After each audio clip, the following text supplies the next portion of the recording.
Hello everyone.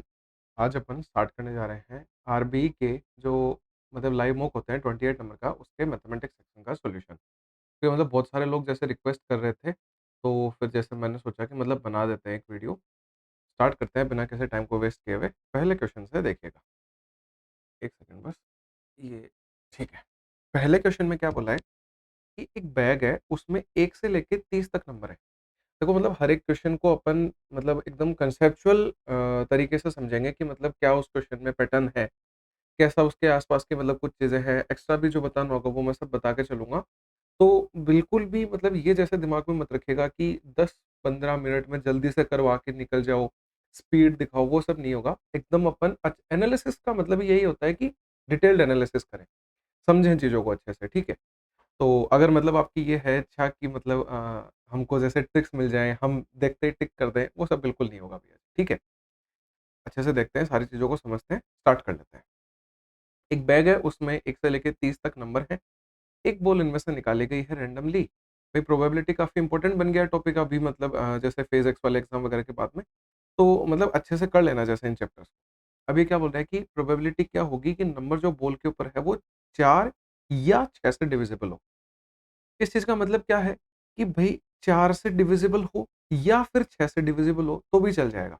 तो देखो 1 से लेके 30 तक 4 से डिविजिबल वाले नंबर लिख लो एक बार, हर एक चीज़ की डेप्थ में समझा करो। अगर मान लो एक बार आप ये कंसेप्ट डिटेल में समझ गए, तो अब फिर जब दोबारा क्वेश्चन आएगा तो आप बहुत शॉर्टली बहुत कम स्पैन ऑफ टाइम में कर पाओगे और बहुत जल्दी कर पाओगे। चीज़ें फिर करने में आसानी होने लग जाती है। तो जैसे देखो 4, फिर 8, 12, 16, 20, 24, 28, ठीक है? मान लो कोई बड़ा नंबर होता तब अपन ये लिखते नहीं। अब बस मैं आपको लिख के ये चीज़ें समझा रहा हूँ, बाकी आप डायरेक्टली कर रहे होगे। अब मैं बताता हूँ क्या करना है। 6 से जैसे मैंने किया, तो वो तरीका भी बता दूँगा मैं डायरेक्टली कैसे करना है यहाँ पे, पहले डिटेल समझ लो। 6 के मैंने फैक्टर वो मल्टीपल देखे तो 6, 12, 18, फिर 24 और फिर 30। अब भई या तो 4 के लेने थे या 6 के लेने थे। पर ये तो नहीं बोला ना कि कोई नंबर 2 बार ले सकते हो या कुछ ऐसी अपन को परमिशन नहीं मिली है। तो भई जो 12-12 2 बार आ रहा है, 24-24 2 बार आ रहा है, वो मैं 2 बार नहीं ले सकता। तो कायदे से गिने तो देखो 1, 2, 3, 4, 5, 6, 7, 8, 9 और 10। सही है भाई? ये नंबर दोबारा क्यों करेंगे? सेम ही चीज़ है जब, तो 10 नंबर आ गए। प्रोबेबिलिटी का फ़ॉर्मूला क्या होता है? Favourable outcome upon total outcome, यानी 10 बटे टोटल नंबर कितने थे अपने 1 से लेके 30 तक 30 नंबर थे। यानी जो प्रोबेबिलिटी है वो 1/3 आ गई। अब भई एग्ज़ाम में इतना थोड़ी लिखेंगे और इतना थोड़ी करेंगे। एग्ज़ाम में क्या तरीका रहता? मैं बताता हूँ। हर बार यही करना है। कितना भी बड़ा नंबर देते हैं, बहुत जल्दी कर जाओगे। जैसे देखो, पहले अपन क्या लिखते? 1 से लेके 30 तक नंबर है, तो मैं 30 तक 4 से डिविजिबल वाले नंबर की गिनती निकाल लेता कि कितने होंगे। तो मैं डायरेक्टली 30 में 4 का भाग देता और मैं डिविडेंड लिख लेता यहाँ पे। तो क्या आ जाता? और मैं यहाँ पे वो नंबर लिख लेता, जैसे देखिएगा क्या लिखते हैं अपन कि 4 से 30 में भाग दिया, 7 बार जाएगा। जो रिमाइंडर बच रहा है उसको सबको छोड़ दो, आप तो बस डायरेक्टली यहाँ पे 7 लिख दो। अब 30 का भाग 6 में लगाते तो 5 आ जाता, ठीक है? अब ये तो वो नंबर आ गए जो 4 से डिविजिबल हैं, ये वो नंबर आ गए जो 4 के मल्टीपल हैं, ये 6 के मल्टीपल हैं। लेकिन एक बात बता देता हूँ कि इनमें वो नंबर भी आ जाएँगे जो 6 के और 4 के दोनों के मल्टीपल हैं। जैसे ये 12 और 24 आए थे। तो आपको बस कुछ नहीं करना, 4 का और 6 का एलसीएम लेना है और एलसीएम क्या आएगा 4 और 6 का? 12। अब 12 को 30 से भाग लगाना है, 30 को 12 से भाग लगाना है, तो कितना आ जाएगा? 2 बार भाग जाएगा। यानी 2 नंबर ऐसे हैं जो उसमें भी आ रहे हैं, इसमें भी आ रहे हैं। तो डायरेक्टली आपको बस इतना ही काम करना है, 7 और प्लस 5 कि ये 4 के और 6 के मल्टीपल्स लिख दिए, लेकिन इनमें कई नंबर ऐसे हैं जो डबल बार रिपीट हो गएँगे, वो कितने हैं? इतने नंबर हैं, तो वो घटा दो। अब वो नंबर एक ही बार काउंट हो रहे हैं इसमें, तो 7 + 5 12 -2 करेंगे तो 10 आ जाएँगे। टोटल तो 30 नंबर हैं ही, तो 10/30 करके 1/3 डायरेक्टली लिख सकते हो। अब मान लो आपको यहाँ पे ऐसा लगा होगा कि ये मेथड बड़ा लग रहा है, ये आसान लग रहा है। लेकिन पता है जब मान लो वो दे देता 1 से लेके 100 तक नंबर और फिर वो पूछ लेता जैसे 4 की और 6 की, तो सोचो कितना ये लिख नहीं पाते ना, उसमें उस केस में ये चीज़ें ईज़ी बन जाती हैं। ठीक है भाई? 1/3 अपना आंसर आ जाएगा। सेकंड क्वेश्चन पे चल लेते हैं। इसी तरीके से अपन हर एक क्वेश्चन को देखेंगे एकदम डेप्थ में जाके। अब देखो इस क्वेश्चन के लिए भी 2 तरीके हैं अपने पास में। एक तो होता है जो बहुत डायरेक्ट मेथड है, सटीक तरीके से आप करोगे, एक लाइन में या फिर एक आप चीज़ लिखोगे आंसर आ जाएगा। एक है एकदम बेसिक, बेसिक तो देखो रिकमेंडेड बिल्कुल नहीं होता है। एवरेज के क्वेश्चंस में लेंथी पड़ेगा, कैलकुलेशन को भी बढ़ाएगा। ओवरव्यू दे देता हूँ बेसिक का कि एन नंबर का एवरेज 65 है। तो देखो मान लो A1 से लेके AN तक आप नंबर मानोगे और उसका 65 लिखोगे। फिर ये बोल रहे हैं इनमें से 56% नंबर। तो भई एक मतलब जैसे आप n 100 मान लो, अगर और ईज़ी बनाना है तो या फिर आप A1 मतलब 56% नंबरों में 5 बढ़ा सकते हो। बहुत बकवास मेथड है, कभी नहीं करना ऐसा। करना क्या है मैं बताता हूँ। भई आपके n नंबर्स थे, उनका एवरेज 65 था, ठीक है 65 एवरेज मान लिया। अब इसने क्या बोला कि इनमें से 56% नंबर ऐसे हैं जो 5 से इंक्रीज़ किए जाते हैं हर एक-एक नंबर में। जितना भी अपन नंबरों में इंक्रीज़ करेंगे, वो एवरेज पे ओवरऑल पे इफ़ेक्ट डालेगा।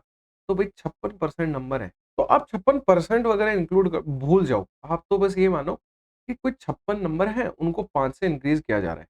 तो 56 नंबरों को 5 से बढ़ा दिया और बचे बचे हुए नंबर भई 100% नंबर होते हैं अपने आप में, उनमें से 56 काम में ले चुके, 44 नंबर बचे हैं, उन 44 को क्या है डिक्रीज़ किया जाता है 20 से। तो मैंने डिक्रीज़ कर दिया। अब ये बोल रहे हैं अब नया एवरेज कितना होगा? तो देखो एक बार इसको सॉल्व कर लो। 56 गुना 5 करते हैं, किसी भी चीज़ को 5 से गुणा करना है, इसका आधा करके 0 लगा दो, यानी 280। ये आ जाएगा 880। तो इसमें से ये जाएगा तो माइनस का कितना आ जाएगा 600। अरे लेकिन ये 600 समझो क्या है कि ये 600 तो अपन ने अभी सारे नंबरों का टोटल निकाला है, अपन को एवरेज निकालना है इनका। तो भई टोटल नंबर अपने आप में कितने हैं 100, 100 का भाग लगा दो। यानी जितना भी अपना पहले एवरेज था उससे अब 6 कम हो जाएगा। 65 में से 6 जाएगा 59 आंसर आ जाएगा। अब ये बहुत शॉर्ट मेथड है और बहुत बेस्ट मेथड है, इसके कंपेयर में। हर बार आपको यही अटेम्प्ट करना है, तीसरे नंबर पे आते हैं। और बाकी एक चीज़ और बता देता हूँ कि जैसे क्वेश्चंस हमेशा उसी मेथड से अटेम्प्ट करिएगा एग्ज़ाम में, जो मेथड आपके डायरेक्टली देखते ही क्लिक करे, क्योंकि वो सबसे फास्ट अप्रोच होगी। आप अगर 2-3 मिनट इसी चीज़ में लगा रहे हो सोचने में कि मैं ये मेथड लगाऊँ या ये लगाऊँ, उसमें ज़्यादा टाइम वेस्ट हो जाएगा, ठीक है?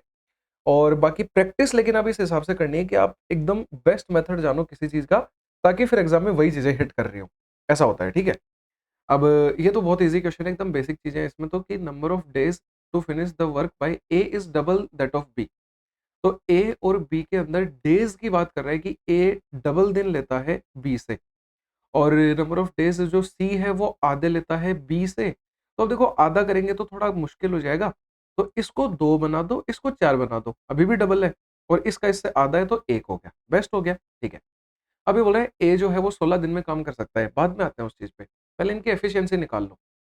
एफिशिएंसी क्या होती है कि डेज़ का उल्टा, रेसिप्रोकल होते हैं दोनों एक-दूसरे के। तो भई यहाँ पे देखो आप मतलब एक स्टेप खा जाओ वो, कौन-सा स्टेप कि आप लिखोगे 1/4 फिर 1/2 फिर 1/1 फिर उसको आप सोल्व करोगे उनके एलसीएम से गुणा करके, वो स्टेप खा जाओ। डायरेक्टली एक चीज़ करो, इस 4 को छुपाओ, इनको गुणा करो तो 2 आ जाएगा। इसको छुपाओ, इन दोनों को गुणा करो 4, इसको छुपाओ, इन दोनों को गुणा करो 8। ये अपन ने इन सब की एफिशिएंसी लिख ली। काटने-वाटने की दिक्कत मत किया करो, आसान डेटा है। जितना कम लिखोगे, जितना कम उतना टाइम बचाओगे। सही बात है, उतना कम टाइम लगेगा, है ना? तो अब देखो डायरेक्टली आ जाओ कि जो ए है वो 16 दिन में काम कर सकता है। भई 16 दिन में काम कर सकता है 2 की एफिशिएंसी से, यानी टोटल वर्क 32 आ गया। समझ में आ रहा है? ईज़ी भी लग रहा है। अब देखो ये बोल रहा है, कहानी बता रहा है कि बी वर्क करता है पहले दिन पे, ए वर्क करता है दूसरे दिन पे, सी वर्क करता है तीसरे दिन पे। देखिएगा, बी ने पहले दिन काम किया 4, ए ने दूसरे दिन काम किया 2, सी ने तीसरे दिन काम किया 8। 4 और 2 6 और 8 14 काम कर चुके हैं ये लोग 3 दिन में। फिर अगले 3 दिन के अंदर ये 14 काम कर देंगे। 14 और 14 तो अभी तक 28 काम ही हुआ है। अपन को तो 32 काम करना है। अब देखो, बी ए से ये ऑर्डर चला था, फिर बी ए से ऑर्डर आया, तो अब फिर बी आएगा। बी आके 4 काम कर देगा। 28 और 4 32 काम हो गया। दिन कितने लगे? भई 3 दिन यहाँ, 3 दिन यहाँ, 6 1 दिन ये रहे। टोटल 7 दिन अपन को काम करने में लगे। आंसर आ गया। इसने यही तो पूछा था कि अगर ऐसे ही करते रहेंगे, तो वर्क कितने दिन में हो जाएगा? 7 दिन में हो जाएगा। बड़ा ईज़ी था। आ जाओ 4 नंबर पे। इसमें क्या बोला है?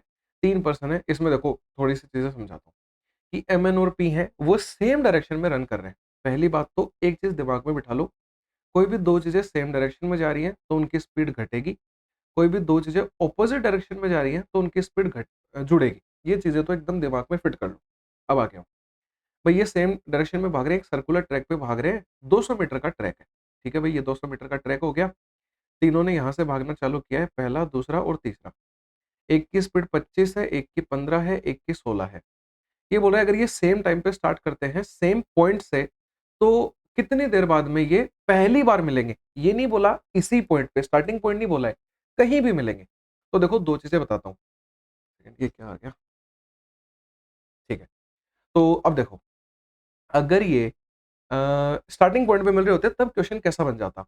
कि भई जब मैं क्या करता कि 200 की दूरी से 25 मतलब 200 की दूरी को 25 की स्पीड से कवर कराता, तो मेरे को टाइम मिलता। भई एक्स्ट्रा कहानी समझना बहुत ज़रूरी होता है, एनालिसिस का यही सेंस है, तो ध्यान से सुन लीजिएगा इन चीज़ों को। फिर मैं बी वाले बंदे को 200 की दूरी 15 की स्पीड से कवर कराता, कुछ टाइम आता, यहाँ कुछ टाइम आता। तो अब मैं क्या करता, अगर मैं इस टाइम का एलसीएम निकाल देता, तो मेरे को ये पता लग जाता कि ये स्टार्टिंग पॉइंट पे कब मिलेंगे, हाँ या ना? लेकिन इसने तो बोला है कि पहली बार कब मिलेंगे, उसके लिए इतना करने की नीड नहीं होती है। मैं बताता हूँ, आपको क्या करना है, किन्हीं भी 2-2 का पेयर बना लेना है, चाहे एबी का बना लो, चाहे बीसी का, चाहे सीए का, कोई भी 2 पेयर चाहिए अपन। अब देखो मैं बताता हूँ कि 200 की दूरी कवर करनी है, सेम डायरेक्शन में जा रहे हैं, तो 25 और 15 की इफेक्टिव कितनी आ जाएगी? दोनों को घटाएँगे, यानी 10 की स्पीड से भागेंगे, ठीक है। अब फिर 200 की दूरी और अब कोई-सा भी ले लो भई, ये ले लो तो थोड़ा बड़ा पड़ रहा है। यहाँ देखो 1 का अंतर आ रहा है, तो 1 ये वाला ज़्यादा बेटर बन गया। यहाँ से टाइम आएगा 20 सेकंड, यहाँ से टाइम आएगा 200 सेकंड। अब क्या करो, इसका डायरेक्टली एलसीएम ले दो। 3 बंदों में यही काम करना होता है। अगर सिर्फ 2 बंदे होते तो यहाँ पे मेरा आंसर आ चुका होता। 3 बंदों में यहाँ आंसर आ जाएगा कि अब ये इन दोनों का एलसीएम क्या आएगा भई, लोवेस्ट कॉमन फैक्टर तो इनका 200 ही दिख रहा है, क्योंकि ये पूरा-पूरा इसमें आ रखा है। यानी ये 200 सेकंड में पहली बार सारे बंदे मिल रहे होंगे, ये आंसर हो जाएगा। समझ में आई होंगी सारी चीज़ें? 5 नंबर पे आते हैं। एक वेसल है, वो 48 लीटर का है सॉल्यूशन का, उसमें एसिड और वाटर है। तो टोटल 48 है, इसमें एसिड और वाटर है 7:5 में। 7:5 को जोड़ लो, 12 बन गया। 12 48 की वैल्यू 12 है, यानी कि 4 गुना। तो 7 का 4 गुना 28 लिख दो, 5 का 4 गुना 20 लिख दो। मतलब इस सॉल्यूशन में इतना एसिड है, इतना वाटर है। मैंने रेशियो को हटा ही दिया, मैंने वैल्यूज़ में बात कर ली। अब इसने क्या बोला कि 12 लीटर सॉल्यूशन टेकन आउट, यानी इसमें से 12 लीटर हटा दिया गया, तो अब 36 लीटर बचा है। ये बहुत ईज़ी है ये क्वेश्चन। और बोल रहे हैं 7.5 लीटर इसमें पानी ऐड किया है। भई अभी भी एसिड और वाटर तो 7:5 में ही होते हैं ना। ये चीज़ अपन ने इतनी अच्छे से समझी है कि आप चीनी का एक ड्रम में घोल बनाओ पानी में, आप उसको एक घूँट निकाल के टेस्ट कर लो, या फिर आप उसमें से एक गिलास भरो, उससे एक घूँट भर के टेस्ट करके देख लो, या फिर ऊपर से देख लो, चाहे नीचे से देख लो, कहीं से भी उसमें हर जगह चीनी और पानी बराबर ही मिलेंगे रेशियो में। तो भई चाहे हटाओ चाहे जोड़ो, जो कंसंट्रेशन है मतलब एसिड और वाटर की वो सेम रहेगी। तो एसिड और वाटर अभी भी 7:5 के रेशियो में रहेंगे, टोटल 12 बन रहा है, 36 की वैल्यू 12 मतलब 12 की वैल्यू 36 एक्चुअल में, यानी 3 आ गया मल्टीप्लाइंग फैक्टर, तो 7 तिये 21 बनेगा और 5 तिये 15 बनेगा। ये अब आ गए इसके अंदर एसिड और वाटर का कंटेंट आ गया। लेकिन इसने क्या बोला, 7.5 लीटर पानी ऐड किया गया है, 7.5 लीटर ऐड कर दो। तो 15 और 7 कितना, 22.5 बन गया। 22.5 की फ्रैक्शन लिख लो, 45/2 आएगी। और इधर 21 था ही, इसमें कुछ जोड़ा-घटाया नहीं है, ये ऐसा कैसा रह गया? ये 2 नीचे नहीं रखते हैं तो गुणा कर दो इधर। तो 42 और 45 3 से कट रहे हैं, 14 और 15 आ जाएगा। इसने यही पूछा था कि अब रेशियो क्या है? तो 14 और 15 आंसर आ गया। काफ़ी ईज़ी है, बस ये देख लेना कि वाटर, अच्छा वाटर और एसिड पूछा है, what is the ratio of water and acid? तो भैया जी 15 और 14 हो जाएगा, तो ये आंसर आ जाएगा। ये ज़रूर चेक कर लेना एक बार ये चीज़। ठीक है, अब आ जाओ 6 नंबर के क्वेश्चन पे। इसमें क्या बोल रहा है, at the beginning of day 1, अच्छा इसमें एक ये चीज़ सही कर लेना, यहाँ 1323 अंडे बचे हैं उसके पास में लास्ट में। अब सॉल्व कर लो इसे, 1323 अंडे। अगर मान लो जैसे आपने अटेम्प्ट किया है पेपर तो वेल एंड गुड है, नहीं किया तो भी एक बार आपको पॉज़ करके सॉल्व करना दोबारा बनता है, फिर मेरा सॉल्यूशन देख लो आप। ठीक है? अब देखो इसकी कहानी देखते हैं। एक चीज़ और बोलता हूँ, कभी भी पूरा क्वेश्चन मत पढ़ना, इतने बड़ा अगर क्वेश्चन हो तो। पहली बात तो आपको ऐसा करना चाहिए कि जब भी थोड़ा बड़ा क्वेश्चन या कैलकुलेटिव दिखे तो उसको एक बार मार्क फॉर रिव्यू करके चले जाओ। जो क्वेश्चन छोटे हैं, देखते ही हो रहे हैं ना, उनको फर्स्ट गो में आप अटेम्प्ट किया करो। जैसे देखो अब ये क्वेश्चन आसान था, ये बड़े-बड़े लग रहे हैं, अब ये ईज़ी है, ये बहुत ईज़ी है, तो ये फर्स्ट गो में होने लायक क्वेश्चन होते हैं, तो आपको पेपर को है ना 2-3 हिस्सों में अटेम्प्ट करना चाहिए। पहली बार में एकदम ईज़ी वाले, सेकंड बार में मार्क्ड वाले, थर्ड बार में जो बिल्कुल नहीं आ रहे थे वो वाले, ऐसे करके करना चाहिए। अब देखो इसको, कि भई डे 1 था महीने का, जब उसके पास में 1600 अंडे थे। मेरे को आगे कुछ नहीं पता क्वेश्चन की कहानी, मैं डायरेक्टली जो बोल रहा है वो मैं कर रहा हूँ। 1600 अंडे थे, 25% उसने अंडे बेच दिए। 25% की फ्रैक्शन में अपन सॉल्व कर लेते हैं, बेस्ट रहेगा। तो 1/4 अंडे उसने बेचे हैं। मैं सिर्फ अभी बेचे हुए पे खेल रहा हूँ, लास्ट में जाके जो भी होगा अकॉर्डिंगली चेंज कर लेंगे। 20% अंडे उसने पहले दिन के शाम मतलब खत्म होते-होते जोड़ दिए। अरे तो भई 20% अंडे जोड़े हैं तो डायरेक्टली 20/100 कर लो या 100 प्लस बी कर लेंगे तो लास्ट में कैलकुलेशन में जोड़ नहीं आएगा, ठीक है? फिर उसने क्या किया, अब अगले दिन ये क्या बोल रहा है 25% of the eggs and the end of the next day यानी फिर उसने 25% अंडे यानी 1/4 अंडे बेच दिए और ये पैटर्न तीसरे दिन तक चलता रहा। अरे यानी कि अगले दिन उसने सुबह फिर 20% अंडे जोड़े हैं और अगले दिन शाम को फिर उसने 25% अंडे बेचे हैं। ये तीसरे दिन की कहानी इस एक लाइन से आपको समझनी पड़ेगी कि तीसरे दिन के अंत तक जारी रहा यही क्रम, ठीक है। अब उसके पास में इतने अंडे बचे हैं, देखो इस एक वर्ड से पूरा क्वेश्चन बदल जाएगा। उसने बोला कि अब वो लेफ्ट हुआ है यानी बचे हैं 1323 अंडे के साथ में, ये मैंने बेचे हुए लिखे थे। अरे 4 में से 1 अंडा बेचा है तो 3 अंडे बचे हैं। यहाँ 3/4 3/4 3/4 कर दो। बहुत बेसिक बन गया आराम से, ठीक है। जो भी इक्वेशन है उसको सोल्व कर लेंगे। देखो 4 इंटू 4 इंटू 4 64 बन गया। 16 से 64 4 बार कट जाएगा या फिर 4 को 4 से 16 बना दो, एक ही बात है। 3 तियान होती है 27 ये पक्का कटेगा। 3 तियान होती है 27 से इसको काट दो। 27 से पहले चला जाएगा इसमें 4 बार और फिर 27 से चला जाएगा 9 बार, ठीक है। 49 आ गया। अब बची हुई चीज़ों को लिख लो भई देखो 100 प्लस बी 2 बार आ रहा है, 100 प्लस बी का होल स्क्वायर आ जाएगा। अब ये 100 बच गए एक तो, एक ये 4 बच गए, इनको उधर भेज दो। तो 49 के साथ में डबल ज़ीरो लगा दो इंटू 4 कर दो। ये क्या होता है, ये 70 का स्क्वायर है और ये 2 का स्क्वायर है। तो मतलब 140 का स्क्वायर बन जाएगा, बात ये है। अब इन दोनों को कंपेयर करेंगे तो 100 प्लस बी बराबर 140 आ जाएगा, बी निकालेंगे 40 आ जाएगा, बी की वैल्यू पूछ रहा था 40 इज़िली आंसर आ गया। अगले पे आते हैं 7वें पे, एक सेल्समैन है, उसने डिस्काउंट स्कीम दे रहा है वो है कि 24 खरीदो और 3 फ्री ले जाओ। यानी एक्चुअली में आप क्या कर रहे हो कि आप 27 ले जा रहे हो, उन पे 3 फ्री मिल रहे हैं आपको। तो डिस्काउंट स्कीम एक बार सोल्व कर लो, कितनी आ रही है ये? कि 3 फ्री मिल रहे हैं 27 पे और परसेंटेज निकालने के लिए 100 से गुणा। इसको सोल्व करेंगे 1/9 आएगा, इसको फ्रैक्शन में ही रख लो। ठीक है, एक बार इसको फ्रैक्शन में रख लेते हैं, 100% वगैरह सोल्व नहीं कर रहे, बाकी 11.11 आएगा, अगर ये भी चाहिएगा तो ये काम में ले लेंगे, आगे चलते हैं। अब वो बोल रहा है कि वो मतलब ये प्रोफेस कर रहा है कि नोटबुक जो है उसको वो ये रुपए का साइन है, 12 रुपए की पड़ती है रियलिटी में। जो अच्छा कि जो 12 रुपए की है वो एक्चुअली में उसे 6 रुपए की पड़ती है। ये यार रुपए का साइन है यार, ये देख लेना।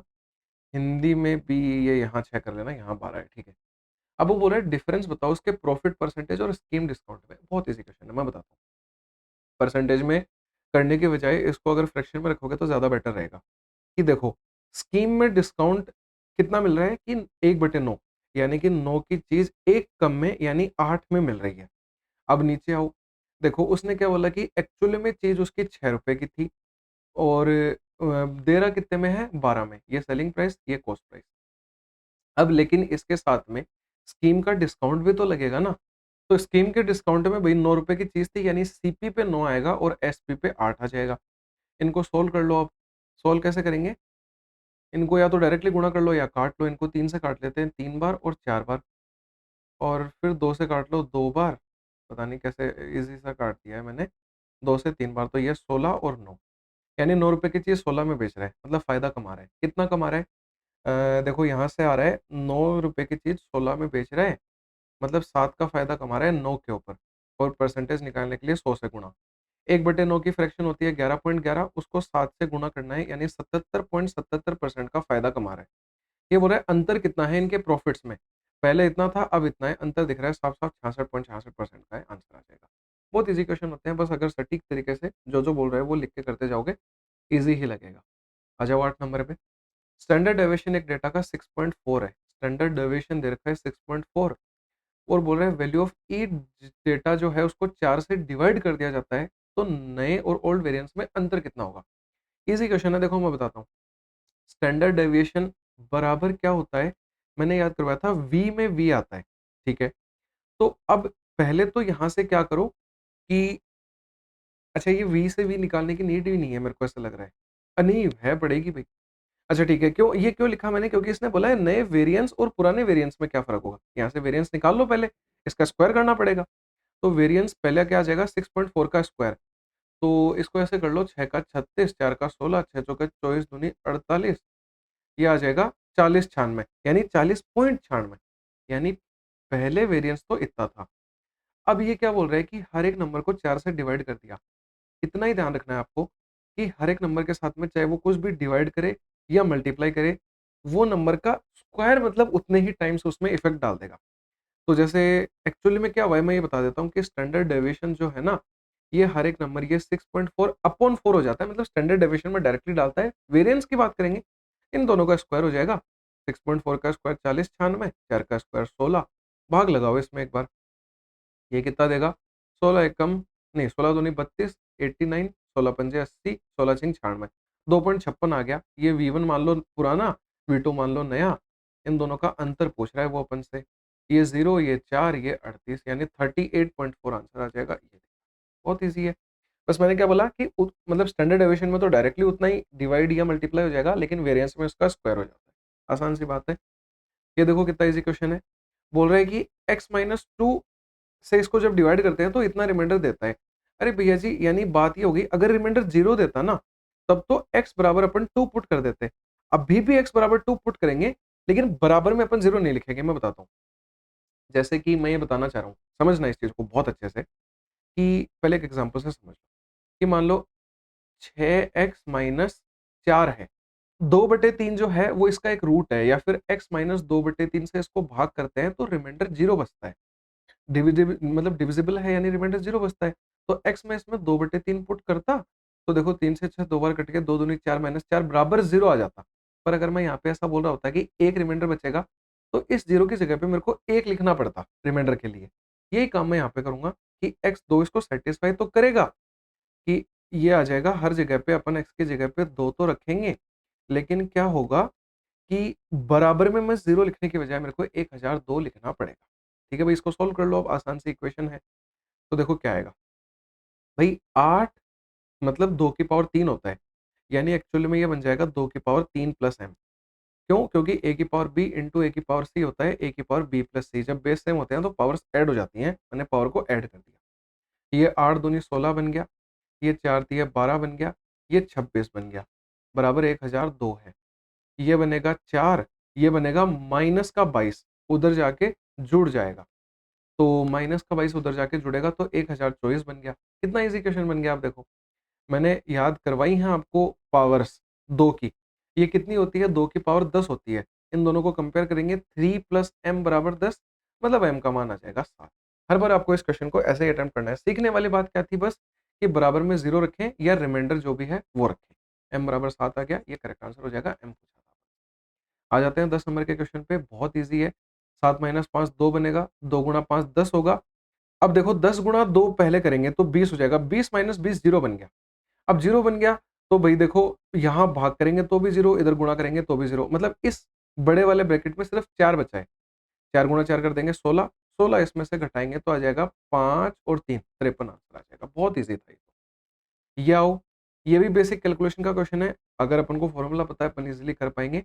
देखो जैसे ही मेरे को यहाँ स्क्वायर दिख रहा है और यहाँ स्क्वायर दिख रहा है, मैं डायरेक्टली स्क्वायर वाला फॉर्मूला हिट कर दूँगा इस पे। फॉर्मूला क्या होता है?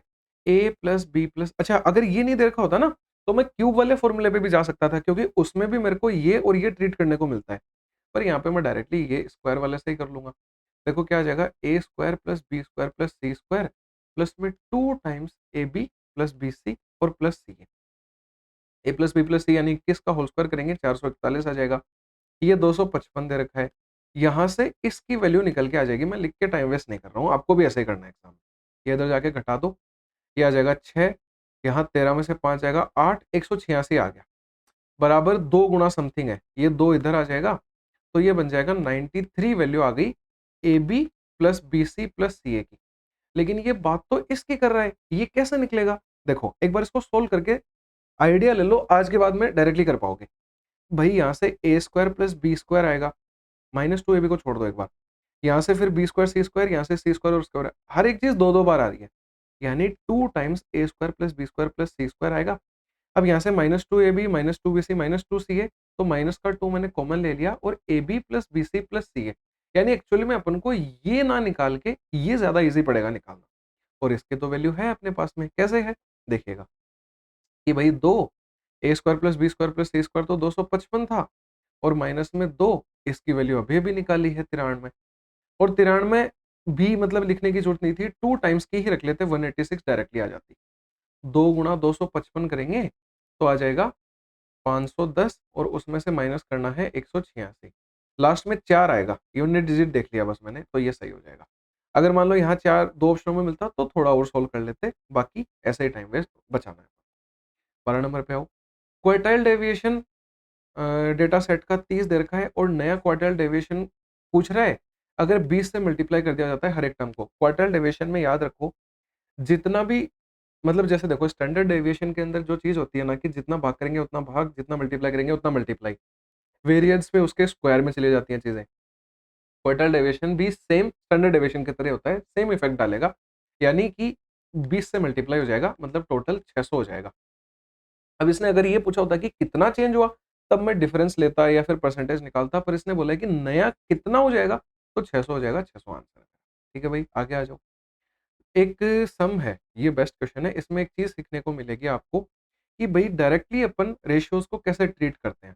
जैसे एबीसीडी में डिवाइड किया है, तो एबीसीडी आ गया। अभी बोला है ए और बी का 8:9 है, बी और सी का 2:3 है, तो इसके नीचे लिखो 2:3। हर बार ऐसे ही करना, बेस्ट मेथड है। और सी और डी का 9:13 है। अब इसमें भी कई लोग है ना वो क्रॉस मेथड पता नहीं क्या-क्या, नहीं, उससे वो उसमें क्या है कन्फ्यूजन क्रिएट होता है। आसान बताता हूँ। ये जो खाली जगह है ना इनको भर दो। ये 9 इधर ले आओ, ये 9 इधर ले आओ, ये 3 इधर ले आओ, ये 2 इधर छाप दो, ये 9 इधर छाप दो, ये 9 इधर छाप दो। अब देखो एक चीज़ आपको देखने को मिलेगी कि ये 9 हर जगह रखा है, हर रेशियो में, तो 9 कट रहा है, 9 कट रहा है, 9 कट रहा है, 9 कट रहा है। अब देखो 8 दूनी 16, 9 दूनी 18, 9 तिया 27, 13 तिया 39। कई बच्चे बोलेंगे कि भाई 9 अब हमको नहीं दिखता कट करते हुए, तो क्या करते? कोई फ़र्क नहीं पड़ता, आंसर सेम आना है। तरीके बदलने से आंसर नहीं बदलते हैं एक्चुअली में। और बाकी ऐसा है कि वो 9 थोड़ी-सी आपकी कैलकुलेशन हार्ड बना देता है, इसलिए मैंने काट के उसको आसान बना दिया। ठीक है भाई, कोई बात नहीं, आगे सॉल्व करते हैं। अब देखो जो भी बोला है वो मैं कर लूँगा। एक फ़ॉर्मूला ध्यान में रखो, वैल्यू बटा किसकी गुणा चाहिए जिसकी। देखो क्वेश्चन में ये एक वैल्यू दे रखी है 3910। ये किसकी है? ये अंतर की है ए और डी के। ए और डी के अंतर की है, तो वैल्यू बटा किसकी? तो भाई अंतर लिख लो इनका कितना है? 23 अंतर है, वैल्यू बटा किसकी? अब मेरे को चाहिए किसकी वैल्यू, वो लिखूँगा मैं यहाँ पे। तो इसने पूछा है what is the difference between the sum of all and combined of B and D. अरे इस चीज़ को एक ध्यान से देखना आप, कि भाई सम ऑफ ऑल करूँगा मैं, यानी A plus B plus C plus D करूँगा।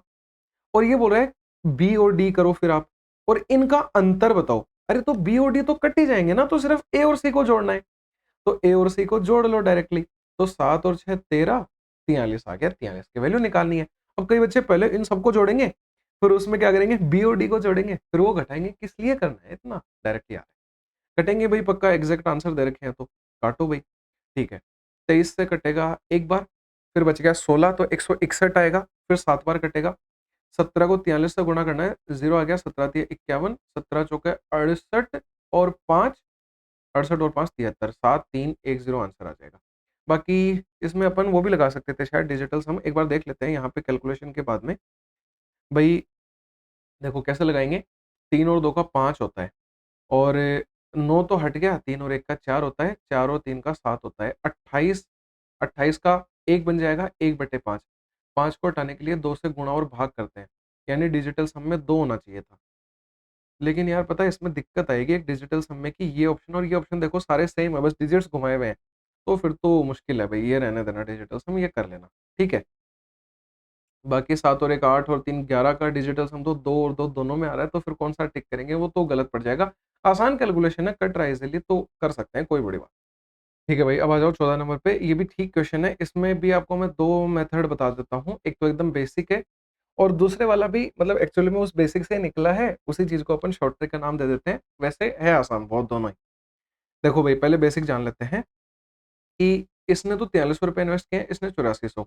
ठीक है, मैंने दोनों के रुपए लिख दिए, 8400 और 4300। अब इसने बोला है same rate of simple interest है, आर मान ली अपन ने, ठीक है। 4 साल के एंड में बात कर रहा है, तो ये भी 4 साल, ये भी 4 साल। इनके सिंपल इंटरेस्ट का अंतर 1353 दे रखा है, क्योंकि इसको इतने ज़्यादा मिले हैं, मतलब अंतर है ही। सिंपल इंटरेस्ट के लिए बटे 100 करेंगे, और ये 1353 दे रखा है। अब देखो एक्चुअली में इसको सॉल्व करेंगे ना, तो क्या होगा, डबल ज़ीरो से डबल ज़ीरो, डबल ज़ीरो से डबल ज़ीरो। भई इसको इसमें से 4 आर देखो कॉमन आ रहा है, 84 में से 43 घटाएँगे तो 41 बच जाएगा, बराबर 1353 है। आप यहाँ से ईज़िली आर निकाल सकते हो, कहीं कोई दिक्कत नहीं है, बेस्ट मेथड है। लेकिन मान लो अगर मैं ये स्टेप खा जाऊँ, डायरेक्टली ये लाइन लिखूँ तो कितना टाइम से होगा? देखिएगा आप कि भई ₹1353 सिंपल इंटरेस्ट का अंतर है और मेरे रुपए में अंतर कितना है? देखो ₹4100 का अंतर है और टाइम कितना था? 4 साल का था। और अब अगर मैं जैसे मान लो रेट निकालूँगा लास्ट में तो ये 100 तो एडजस्ट हो जाएगा। 1353 41 और 4 1353 41 और 4 मिला या नहीं मिला आर डायरेक्टली? तो बस ये स्टेप अगर खा जाओगे तो और टाइम बच जाएगा। अब इसको सॉल्व कर लेते हैं, आंसर निकाल लेते हैं। भई आंसर फाइनल क्या आएगा? 41 से इसमें भाग जाएगा 3 बार, फिर 3 बार जाएगा। ठीक है, पूरा-पूरा कट जाएगा, 123 आएगा तो अब 4 से इसमें भाग लगा दो, तो 8.25 आ जाएगा यानी 8.25 की रेट आ जाएगी। ये कुछ थी। बहुत ईज़ी क्वेश्चन्स होते हैं सारे के सारे, दिमाग लगा के सॉल्व करते जाएँगे। ठीक है भाई, आते हैं 15 नंबर पे। अमन और बबलू हैं, उन्होंने कुछ आइटम हैं वो इस रेट पे खरीदे। अमन मार्कअप करता है इतने से और बबलू इतना मार्क करके इतना डिस्काउंट देता है और दोनों का सेम प्रॉफिट है, तो वाई की वैल्यू क्या होगी? एक चीज़ ध्यान रखना है इस क्वेश्चन में। जब भी सेम प्रॉफिट देना, तो चलो इस क्वेश्चन के 2 मेथड समझाता हूँ आपको, मज़ा आने वाला है। ध्यान से देखिएगा। भाई ऐसा बताते हैं, पहले बेसिक जान लो कि कोई एक आइटम है मान लो ₹1500 का, एक आइटम है ₹2000 का। इसने इस पे y% का मार्कअप किया, यानी 100 प्लस y बटे 100 कर दी इसने रेट को। इसने क्या किया, पहले 2y% का मार्कअप किया, कर दिया।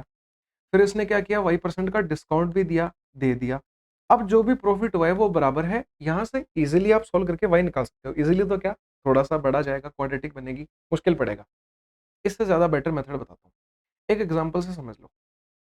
भई जैसे मेरे पास में कोई भी 2 आइटम है, एक की प्राइस 300 है, एक की प्राइस 400 है। मैंने रैंडमली कोई भी वैल्यूज़ ले लिया, आपको एग्ज़ाम्पल बढ़िया से समझना है। ब बहुत ईज़ी बन जाएँगे क्वेश्चन इसके बाद में। तो मैंने क्या किया कि जैसे इस आइटम को तो y% से अपन को मार्कअप करना है, उस चीज़ को भूल जाओ। मैंने इस आइटम को मान लो मार्क कर दिया 20% से, इसको कर दिया 30% से। रैंडमली वैल्यूज़ लिखी है मैंने, ठीक है। तो अब देखो इसको अगर अपन सोल्व करते हैं तो 60 आता है। इसका परसेंटेज 15 ले लो ताकि क्वेश्चन अच्छे से समझ में आ जाएगा। अब देखो इसका भी 60% आ रहा है। मैंने 15% निकाला है, ठीक है? इसका 20% निकाला है। भाई प्रॉफिट दोनों सेम शेयर कर रहे हैं। यहाँ पे भी इसने यही बोली थी सेम प्रॉफिट शेयर करते हैं। ये तो क्लियर हो गया, पर इससे निकल के क्या आया वो ध्यान से समझिएगा कि भई अगर मैं मेरे जो मार्कअप कर रहा था उनका रेशियो देखूँ तो देखो 5 से काटने पे 4:3 आ रहा है, ठीक है? लेकिन अगर मैं मेरी प्राइसेज़ का देखूँ रेशियो तो 3:4 आ रहा है। उल्टे दिख रहे हैं ना? ये 3:4 ये 4:3। तो जब भी ऐसा क्वेश्चन हो तो वो रेसिप्रोकल होते हैं, प्रॉफिट्स जो होते हैं वो मेन वैल्यू के। यानी कि मैं क्या समझा रहा हूँ कि अगर मेरे गुड्स जो थे वो 1500 और 2000 के थे, यानी इनके वैल्यू का मैं रेशियो निकालूँ तो 5 से कटने पे 3/4 आएँगे। तो जो प्रॉफिट का रेशियो है ना वो इनके उल्टा यानी 4/3 होगा। ठीक है भाई? अब लेकिन प्रॉफिट को बराबर किसके करें? 4/3 आ तो गया, ये बराबर किसके करें? तो देखो, अमन ने तो y% से मार्कअप किया यानी ये y के बराबर आ जाएगा, बटे में अब इसमें इफेक्टिव निकालना पड़ेगा। अगर ये मान लो सिर्फ मार्कअप कर रहा होता ना तो मैं 2y लिख देता, लेकिन इसने डिस्काउंट भी दिया है तो वो दोनों चीज़ों को डील करना पड़ेगा। इफेक्टिव का फॉर्मूला होता है a plus B plus A B बटे 100, ठीक है। अब देखो ये क्या कर रहा है, 2y से मार्कअप कर रहा है यानी प्लस 2y, फिर y का डिस्काउंट दे रहा है यानी माइनस y, फिर प्लस में आ जाएगा a की वैल्यू 2y, b की वैल्यू माइनस y और बटे 100। भाई ये तो बन गया y, ये बन जाएगा माइनस में 2y स्क्वायर अपॉन 100। तो मैं इसको लिख रहा हूँ माइनस में y स्क्वायर अपॉन 50। मैंने वो 2 से 100 को काट दिया। अब ये चीज़ अपन यहाँ सॉल्व कर लेते हैं। जगह का तो कंजेशन पड़ेगा पर इजीली समझ आ जाएगा। देखो 4/3 बराबर में भाई ये बनेगा 50 आ जाएगा यहाँ पे और बटे में एलसीएम में 50 आएगा। वो 50 मैंने ऊपर भेज दिया तो 50y बटे 50y और माइनस y स्क्वायर। देखो y से y सारे कट जाएँगे। तो क्या बचेगा? ये y कट गया, ये y कट गया, ये y कट गया। यहाँ बचा है 50 माइनस y, इधर क्रॉस मल्टीप्लाई होगा। तो बनेगा 200 माइनस 4y बराबर 150। ये इधर आके बनेगा 50, ये इधर जाके बनेगा 4y और यहाँ से y निकालेंगे 25/2 यानी 12.5 आंसर आ जाएगा।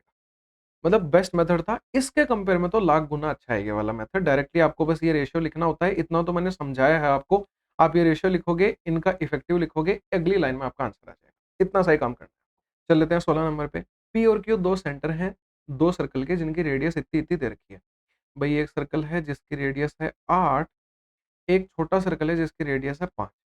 ये बोल रहा है अगर इनके डायरेक्ट कॉमन टेंजेंट जो है, तो वही डायरेक्ट कॉमन टेंजेंट तो इस तरीके से होती है। ठीक है, ऐसे ही बना लेंगे, कोई इश्यू नहीं है।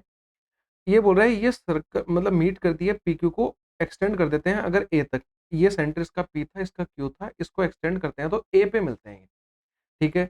ये बोल रहा है A डिवाइड करेगा PQ को किस रेशियो में? बहुत ईज़ी क्वेश्चन है, मैं बताता हूँ क्या करना है। भई एक बात बताओ, टेंजेंट जो होती है उससे सर्कल के सेंटर से मीट करवाते हैं तो 90 डिग्री पे मीट होती है। ऐसे ही ये भी 90 डिग्री पे मीट होगी। 2 ट्रायंगल दिख रहे होंगे आपको। एक तो ये छोटे वाला जो न मैंने व्हाइट कलर से मार्क किया है और एक बड़े वाला जो पीले कलर से मार्क हुआ है। दिख रहे हैं? ये दोनों ट्रायंगल सिमिलर होते हैं।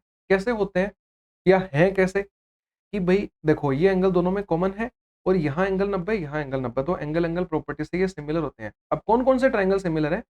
मान लो इसको अ, नाम दे दो एक्स और वाई यानी ए वाई क्यू ये लिखना बहुत ज़रूरी है।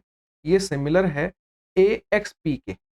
ए एक्स पी के ऑर्डर से बहुत फ़र्क पड़ता है इनके। ऑर्डर गलत मत कर देना। बताऊँ कैसे? देखो ए कॉमन था, फिर वाई 90 वाला था, ठीक है? ए कॉमन था, फिर एक्स वाला 90 था। मैंने ऑर्डर बहुत माना है। क्यों? क्योंकि अब इसी से अपना साइड्स का रेशियो निकल के आएगा और वही बात उसने पूछी है। इसने देखो ए डिवाइड किस में करेगा पी क्यू को, तो अपन को ए क्यू और ए पी चाहिए एक तो, ठीक है भाई? तो देखो ए क्यू चाहिए और ए पी चाहिए। देखो दोनों बाहर वाली हैं, दोनों बाहर वाली हैं। तो भई इधर देखना, ये ए वाई अच्छा ए वाई तो लेकिन ले नहीं पाएँगे, उससे बेटर हाँ, हाँ, ये ले लो ना, रेडियस देखो यहाँ 8 है, यहाँ रेडियस 5 है। तो भई मैं बताता हूँ एक बात, अगर मैं यहाँ ए क्यू बड़े वाली लिख रहा हूँ, मतलब अच्छा ए क्यू छोटे वाली है, ए क्यू छोटे वाली लिख रहा हूँ तो छोटे वाले की 5 साइड आएगी, बराबर में एपी पूरी बड़ी लिख रहा हूँ मैं एपी, तो अब बड़े वाले की आएगी यानी 8 तो इसने ए क्यू अपॉन एपी निकाल लेते हैं अपन, ए क्यू अपॉन एपी निकालेंगे तो आ जाएगी 5/8। अब इसने बोला है ए किस रेशियो में डिवाइड करेगी पी क्यू को, ये जो अपना रेशियो आया है ना ये क्यूपी का है, देखो क्यूपी डिवाइड हो रही है ए से 5/8 में, लेकिन इसने पी क्यू पूछा है तो 8/5 करना है, बस ये ध्यान दे लेना। और देखो हर एक ऑप्शन भी वैसा ही दे रखा है, तो एक्सटर्नली डिवाइड कर रहा है। पहली बात तो देखो इनके अगर बीच में होता तो इंटरनली करता, बाहर है तो एक्सटर्नली। तो पहली बात तो इंटरनली वाले दोनों ऑप्शन कट गए। अब एक्सटर्नली में भी 5-8 और 8-5 दे रखा है उसने, कन्फ्यूज़ मत हो जाना। पीक्यू पूछा है तो 8-5 आंसर आएगा, ये सही होता है। ठीक है भाई, 16 नंबर पे आ जाओ। ये भी बहुत ईज़ी क्वेश्चन है सिलेंडर वाला तो।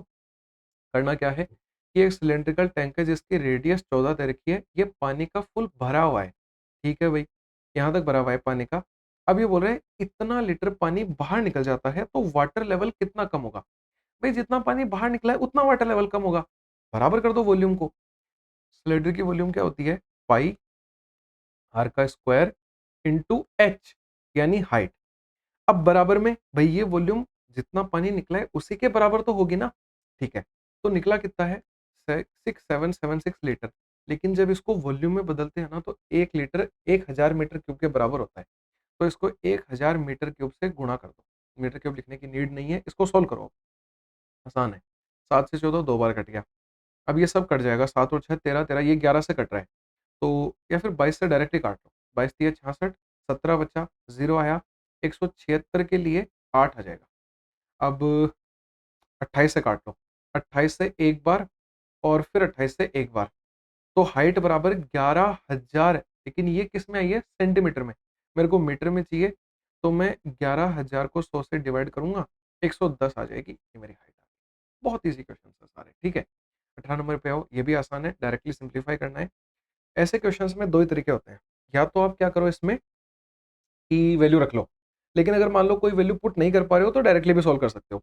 भई इसमें मेरे को दिख गया, क्वेश्चन को ओपन करते ही ये दिख गया कि 1 प्लस कोट स्क्वायर थीटा की एक आइडेंटिटी याद है मुझे, तो मैं कुछ ना कुछ उसमें तिगड़म लगा ही लूँगा।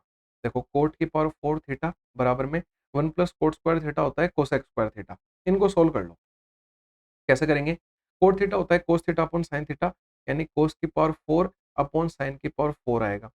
और ये भी होता है 1 अपॉन साइन स्क्वायर थीटा। कोस का उल्टा कर दिया मैंने। अब यहाँ 2 पावर से 2 पावर कट गए, ये उधर चला जाएगा। यानी कोस की पावर 4 थीटा बराबर साइन स्क्वायर थीटा आ गया। साइन स्क्वायर थीटा यहाँ पटक दो। की पावर 4 थीटा की जगह साइन स्क्वायर थीटा लिख सकते हैं, यानी sine square theta plus cos square theta तो 1 होता है, 1 आंसर आ जाएगा। ईज़ी है एकदम। 19 नंबर पे आते हैं, सम ऑफ फैक्टर पूछा है। सम ऑफ फैक्टर का फॉर्मूला बता देता हूँ, ध्यान से समझ लेना। कि मान लो कोई भी आपके पास में एक एन नंबर दे रखा है, इस एन नंबर को अगर आप ब्रेक करते हो ए की पावर एम और ए की पावर एन में, बस ये ध्यान रख लेना एम और एन जो है ना, ए नहीं आप बी लिखो। बस यहाँ पे एक चीज का खास करके ध्यान रख लेना कि जो ए और बी है ना, वो प्राइम नंबर्स होने चाहिए, मतलब प्राइम फैक्टराइजेशन करते हैं एक्चुअली में अपन इस नंबर की।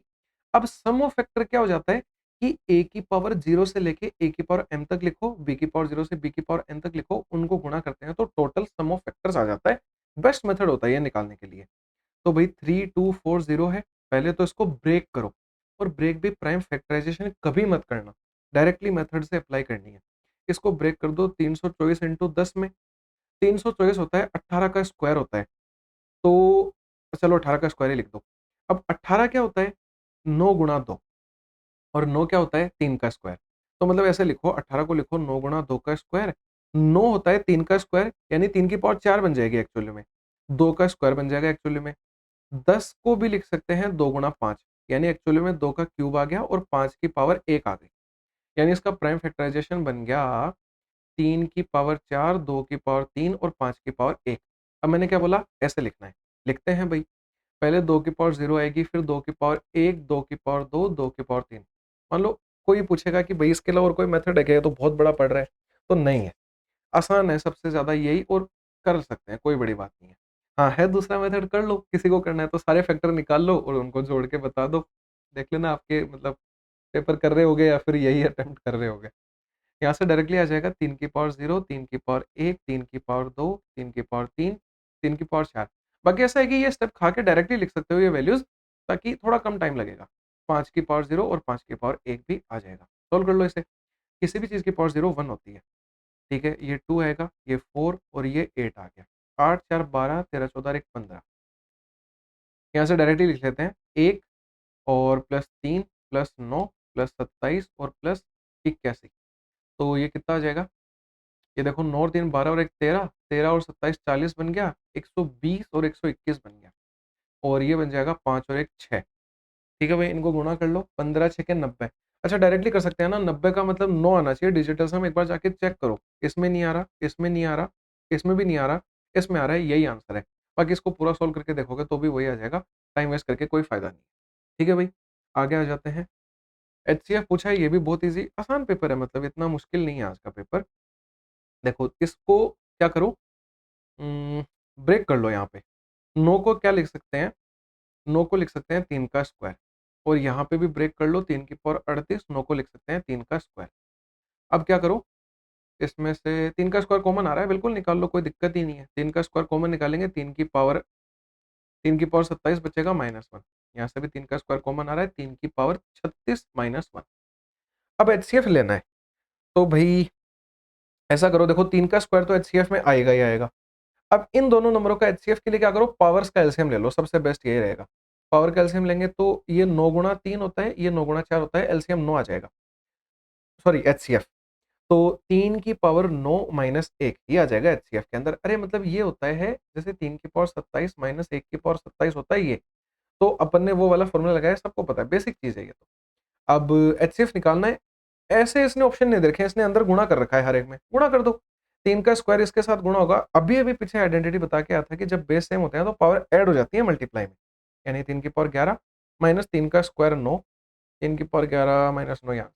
ईज़ी था एकदम। 21 नंबर पे आओ। ये क्वेश्चन भी आसान है, 2 तरीके हैं करने के। पूरा मैंने कोऑर्डिनेट ज्योमेट्री जब पढ़ाया था, एक-एक क्वेश्चन को इतना बारीकी से करवाया था, मैंने जब भी बोला था कि ये क्वेश्चन इंपॉर्टेंट है, एग्ज़ाम में रिपीट होगा पक्का। और देखो बहुत बार पूछा जा रहा है। क्या है भई, ग्राफ ऑफ इक्वेशन दे रखा है, यानी कि एक मान लो ऐसा कोऑर्डिनेट एक्सिस होती है, उस पे ये लाइन की इक्वेशन ऐसे लाइन बनेगी, तो इसने बोला ये P और Q पे कट करते हैं मान लो। तो ये बोल रहा है कि PQ की लेंथ क्या होगी? 2 तरीके हैं। एक तो तरीका ये है कि भई जैसे देखो यहाँ पे जब ये कट करेगी ना एक्स एक्सिस पे, मतलब y कोऑर्डिनेट 0 होता है, तो इसमें y 0 पुट कर दो। मैं 2 मेथड बताऊँगा, दोनों ध्यान से सुनना। y 0 पुट कर दो। तो मैंने y 0 पुट किया, तो x क्या आ गया 420/12, यानी देखो क्या आ जाएगा 12 तिया 36 और फिर 35 5 आ जाएगा क्योंकि 60 बचेगा। अब वाई एक्सिस पे x 0 होगा, तो x 0 पुट किया, तो अब 420/35 आ जाएगा। तो कितना बचेगा 35 से ये कटेगा एक बार, और फिर बचेगा 70, तो 12 आ जाएगा। तो अब देखो 2 पॉइंट के बीच में लाइन निकालने के लिए अपन को फॉर्मूला पता है, a1 माइनस a2 का whole square plus b2 minus b1 का होल स्क्वायर। अब लेकिन ये क्या है कि थोड़ा-सा मेरे को ऐसा लगता है कि बड़ा है या फिर थोड़ा-सा कंजेस्टेड मेथड है। मतलब पहले ये निकालो, मतलब 2-3 स्टेप्स करने पड़ रहे हैं। एक डायरेक्ट मेथड होता है, वो बताता हूँ, हर बार फॉलो यही करना है। इंटरसेप्ट फॉर्म ऑफ एक लाइन होती है, जिसमें क्या होता है 12x + 35y = 420 है। इस 420 से भाग लगा दो पूरे में। तो 420 से भाग लगाते हैं ना पूरे में, तो क्या होता है, देखो, यहाँ क्या आ जाएगा x बटे ये काटेंगे तो 35, यहाँ क्या आ जाएगा y बटे ये काटेंगे तो आ जाएगा 12, यह 420 से 420 कटेगा 1 आ जाएगा। ये इंटरसेप्ट फॉर्म ऑफ लाइन इस तरह की होती है, x/a + y/b = 1। तो जो इसमें अपन अगर a² + b² का रूट कैलकुलेट करते हैं ना, यही अपनी लेंथ की दूरी मतलब ये होती है। तो यहाँ से भई क्या आ जाएगा, अंडर रूट में 35 का स्क्वायर प्लस 12 का स्क्वायर। 35 और 12 का ट्रिपलेट होता है 37 के साथ में, याद नहीं है तो इसको सॉल्व कर लेना आराम से। 3 35 का स्क्वायर निकालना है तो 3 को 4 से गुणा करो तो 12 25, 12 का स्क्वायर 144, इनको जोड़ के और रूट लेगो 37 मिल जाएगा आंसर। बहुत ईज़ी है क्वेश्चन, कोई बड़ी बात नहीं है, दोनों में से जो बेटर लगे वो अप्लाई कर लेना। बाकी पूरा पढ़ाया हुआ है, चैप्टर जाके कर लेना, सब समझ में आ जाएगा। ये भी बहुत ईज़ी क्वेश्चन है। एक वर्टिकल पोल है 8 मीटर का, वो 5 मीटर की शैडो कास्ट करता है। बोल रहा है इसी टाइम पे एक दूसरा टावर है 35 मीटर का, ये कितनी लंबी शैडो कास्ट करेगा। अरे भाई इसमें क्या होता है कि जो एंगल होता है ना, वो सेम होता है, सूरज सेम डायरेक्शन पे है, सूरज अपनी एंगल नहीं बदलता है। तो ये दोनों ट्रायंगल क्या होते हैं, उसमें भी वही सिमिलर वाला केस आ जाता है। तो अगर ये 8 का 35 कैसे आ जाएगा? अच्छा, ये टावर का शैडो दे रखा है 35 मीटर की। कोई बात नहीं, मतलब टावर की लेंथ पूछी है, ठीक है, मैंने ध्यान से पढ़ा नहीं। तो अगर ये 7 गुणा है तो यहाँ भी 7 गुणा यानी 56 आ जाएगा आंसर। ये डायरेक्टली कर सकते हो आप। 23 नंबर पे आओ। एक रेक्टेंगुलर कोर्टयार्ड है जो इस लेंथ का है, कि लेंथ उसकी इतनी है। अब इस क्वेश्चन को आसान बनाने के लिए पता है क्या कर सकते हो? पूरा सेंटीमीटर में बदल लो। तो ये 672 बन जाएगा और ये 960 बन जाएगा। चलो इसको लिख लो, एक ही बात है, मतलब ऐसा समझ लेना ये बड़ी है, ये छोटी है, कोर्टयार्ड है। अब ये बोल रहा है इसमें स्क्वायर की टाइलें लगानी है, स्क्वायर शेप की। कैसे लगेंगी स्क्वायर शेप की टाइलें? ये बोल रहा है लीस्ट नंबर ऑफ ट्रायंगल अपने कितनी लगा सकते हैं इस रेक्टेंगल में। भाई जब रेक्टेंगल में स्क्वायर फिट करने हो ना, तो पहले तो क्या करो, मतलब स्क्वायर जो टाइल आप लगाओगे उसकी साइज निकालो और फिर देखो मैं बताता हूँ करना क्या है, ऐसा समझ में नहीं आएगा। ध्यान दो कि भाई पहले क्या करो कि ऐसा कर लो कि 672 और 960 का एचसीएफ ले लो। उससे क्या होगा कि ये पता लग जाएगा कि मैक्सिमम कितनी बड़ी अपन टाइल लगा सकते हैं इसमें। क्योंकि जितनी बड़ी साइज की टाइल लगेगी ना, उतनी कम टाइलें लगेंगी। जैसे मैं समझाता हूँ। जैसे मान लो ये एक रेक्टेंगुलर हॉल है, उसमें मान लो आप है ना बहुत बड़ी साइज की टाइल लगा रहे हो 4, तो 4 टाइलें लगानी पड़ी बहुत बड़ी-बड़ी साइज की। अब मान लो यही टाइलें छोटी-छोटी साइज की होती, तो देखो मेरे को ज़्यादा टाइलें लगानी पड़ती। इसने क्वेश्चन में क्या बोला? लीस्ट नंबर ऑफ टाइल लगानी है। तो जितनी कम टाइल उतनी साइज बड़ी। साइज बड़ी मतलब आप एचसीएफ लोगे इन दोनों का हाईएस्ट कॉमन फैक्टर। अब भाई इतने बड़े नंबर है, एचसीएफ निकालना भी मुश्किल काम है। अंतर लो दोनों का। तो 8 आएगा, अब कितना आएगा? 15, 15 माइनस 7 फिर 8 आएगा, 1 आएगा, 188। अब 188 तो 188 या तो 188 होगा, अ, अच्छा 8 है ना तो 2 2 आएगा, 288 या तो 288 होगा इसका एचसीएफ या फिर 288 का कोई फैक्टर होगा। तो 288 से इन दोनों में भाग जाना चाहिए। देखो 288 से इसमें भाग 5 गुणा करते हैं ना, तो नहीं जा रहा क्योंकि 1000 से ऊपर चला जाएगा। तो 188 का फैक्टर करना पड़ेगा। 188 का आधा कर लो, 144। तो 144 से भी देखो इसमें भाग जा नहीं रहा है, तो अब इसका तीसरा हिस्सा कर लो, ऐसा ही बेस्ट रहता है। तीसरा हिस्सा करेंगे तो आएगा 9 और 3 से भाग दे रहे हैं ना तो 9 तिया 27, 96 आ जाएगा। हाँ, 96 से भाग जा रहा है, देखो 96 से 960 में भी जा रहा है, इसमें भी जा रहा है, यानी 96 इनका एचसीएफ आ जाएगा। मतलब जो स्क्वायर टाइल अपन लगाएँगे, वो 96 साइज़ की होगी। स्क्वायर टाइल है तो 96 और 96 मतलब अब देखो पता है क्या करना है, कि अपन को ये देखना है कि कितनी टाइलें लगेंगी। तो पहले ऊपर वाले मतलब रेक्टेंगल का एरिया निकाल लो 672 इंटू 960 और अब स्क्वायर वाली टाइल का एरिया निकाल लो 96 इंटू 96। इनको भाग लगाओगे तो नंबर ऑफ टाइल्स मिल जाएगा आपको। तो क्या करेंगे भई, ये कट जाएगा 10 बार, ये इससे कट जाएगा 6 बार, यानी 60 टाइलें इसमें लगेंगी। अरे 7 छींग 42 7 आएगा ना सॉरी, 7 आएगा तो 70 टाइलें लग जाएँगी। 70 आंसर आ जाएगा, 24 नंबर पे आ जाता है। 24 नंबर तो बहुत ईज़ी है, इसमें बोला है कि P जो है वो 2 से डिविजिबल है और Q 3 से डिविजिबल है। तो अब देखो इस क्वेश्चन को समझने के लिए ना एक एग्ज़ाम्पल ले लो, बेस्ट रहेगा। अभी सिर्फ़ उस एग्ज़ाम्पल से समझ लेना, बाकी आज के बाद में तो ये चीज़ आपके ध्यान में रह जाएगी। तो एग्ज़ाम्पल के लिए आप ले लो, कोई भी 2 नंबर ले लो, जैसे नंबर ले लो आप 18 ले लो और 16 ले लो, ठीक है? जैसे देखो 16 जो है वो 2 से डिविज़िबल है, 18 जो है वो 3 से डिविज़िबल है। अब एक बार ये चीज़ें लगा के देखो, भई इसने क्या बोला कि p प्लस q यानी 18 प्लस 16 जो है वो 6 से डिविज़िबल होगा। अरे इनको जोड़ेंगे तो 34 आएगा, 34 क्या 6 से डिविज़िबल है? यानी प्लस वाली चीज़ गलत हो गई। फिर प्लस करो 34 आया, 34 क्या 5 से डिविज़िबल है? नहीं। यानी प्लस वाली तो दोनों चीज़ें गलत हो गई और प्लस वाला होगा भी नहीं, एक्चुअल में मल्टीप्लाई वाला ही होगा। अब इनको मल्टीप्लाई कर लो 18 गुणा 16 को, ये पूछ रहा है ये 6 से डिविज़िबल होगा या 5 से? अरे 5 से तो हो ही नहीं सकता है, क्योंकि 5 का तो क्या होता है डिविजिबिलिटी रूल, क्या तो 5 या 0 आना चाहिए, यानी 6 वाला केस पक्का आ जाएगा। और ये ध्यान इतना ही रखना है कि 5 गुणा मतलब p गुणा क्यों करते हैं, तो वो 2 गुणा 3 6 से डिविजिबल हमेशा होता है। मतलब कि 2 गुणा 3 भी नहीं। इस चीज़ को ऐसे समझ के रखो कि p अगर a से डिविजिबल है, q अगर b से डिविजिबल है, तो pq जो है वो ab से हमेशा डिविजिबल मिलेगा, गुणा किया है। ठीक है भाई, लास्ट और फाइनल क्वेश्चन पे चलते हैं। आसान है, एक सर्कल है जिसका सेंटर O है, AOC डायामीटर है, बना दिया AOC। बी एक पॉइंट है सर्कमफ्रेंस पे, तो बी पॉइंट बना दो। अब ये बोल रहा है कि लेकिन इसने एक बात बोली है कि जो आर्क बीसी है ना वो 1/3 है आर्क बी का। तो भाई खिसकाना पड़ेगा इसको, फिर तो यहाँ नहीं बना सकते, फिर यहाँ बनाओ बी को। ये देखो 1/3 हो जाएगा, कि मतलब पूरा 4 है, उसमें से ये 3 है और ये 1 है, ऐसा समझ लो, बेस्ट रहेगा। अभी बोला डिग्री मेजर बताओ बीओसी के आधे का, तो पहले बीओसी निकालो तो सही, फिर आधा करेंगे। तो कर लेते हैं भाई, आसान है, मैं बताऊँ कैसे करेंगे। इसमें ऐसा लगाओ आप कि पहले ये वाला एंगल निकाल लो, इस एंगल को x मान लेते हैं, इस एंगल को y मान लेते हैं। भई ये एंगल निकालेंगे, आर्क के रिस्पेक्ट में क्या होते हैं एंगल्स? आर्क की लेंथ के लिए पेरीमीटर वाला फ़ॉर्मूला, ठीक है? कि मान लो थीटा अपॉन 360, अरे ऐसे मैं बताता हूँ कि जो 2 पाई आर अपना पूरा सर्कमफ्रेंस होती है ना, वो 360 डिग्री के लिए होता है। लेकिन मेरे को तो x डिग्री की वैल्यू चाहिए, वैल्यू बटा किसकी गुणा चाहिए जिसकी लगा रहे हैं, ठीक है? अब इसका मैं रेशियो लेता हूँ किसके साथ में, जैसे फिर से 2 पाई आर जो वैल्यू होती है वो 360 की होती है। इस बार मेरे को y वाले एंगल के लिए निकालनी है।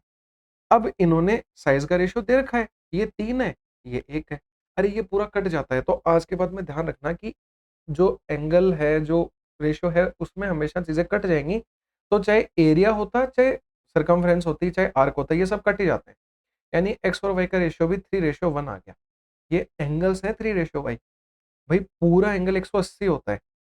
वैल्यू फिर से 20 बार काम आता है, वैल्यू बटा किसकी गुणा चाहिए जिसकी, इसको ध्यान रखा करो। 180 वैल्यू पूरे एंगल की है, यानी 4 की है।